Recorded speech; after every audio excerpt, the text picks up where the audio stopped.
Бас мұнай айдау станциясы Шымкент мұнай құбыры басқармасының құрылымдық бөлімшелерінің бірі. Станция 1993 жылы құрылған. Станцияның негізгі міндеті Павлодар-Шымкент мұнай құбыры желісі бойынша мұнайды қабылдау, сақтау және оны мұнай өңдеу зауытына жеткізу.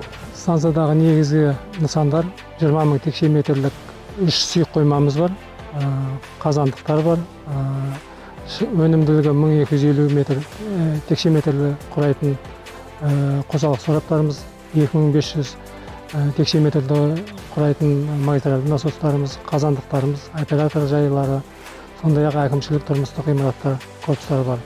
Станцияда Шымкент бас мұнай айдау станциясының 35 қызметкері мен одан бөлек тірек апатты қалпына келтіру пунктінің 41 қызметкер жұмыс істейді. Оператор Александр Шишкин аталған станцияда 32 жылдан астам бері жұмыс істеп келеді. Осы жылдар ішінде компания көптеген оң өзгерістерге ұшырады дейді ол. Например, мысалы SCADA жүйесі енгізілді және ол сәтті түрде пайдаланады. Рейлерлік жабдықты микропроцессорлық жабдыққа ауыстыра отырып, электрмен жабдықтау жүйелерін қайта құру жүргізілді және тағы басқалар.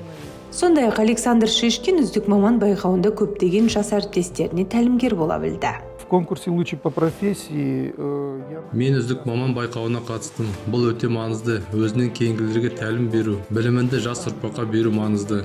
Компанияның 25 жылдығына орай Шымкент бас мұнай айдау станциясының әріптестері өздерінің құттықтауларын Қазтрансойл акционерлік қоғамының барлық құрылымдық бөлімшесіне жолдайды. Биыл компаниямызға 25 жыл. Осы орайда барлық әріптестерімізді компаниямыздың ширек ғасырлық төл мерекесімен шын жүректен құттықтаймын. Құттықтай отырып, дендеріңізге саулық, отбасыларыңызға амандық, еңбектеріңізге толағай табыс тілеймін. Уважаемые коллеги, поздравляю вас с 25-летием АО «Казтрансойл». Желаю вам здоровья, мирного неба над головой, успехов в труде, чтобы у вас все было хорошо и достатка в семье и безаварийной работы. Меруерт Палмаханова, Меруерт Шукуева, Бақытжан Батырханұлы, Мұрат Уақбаев, корпоративті телеарна үшін арнайы Шымкенттен.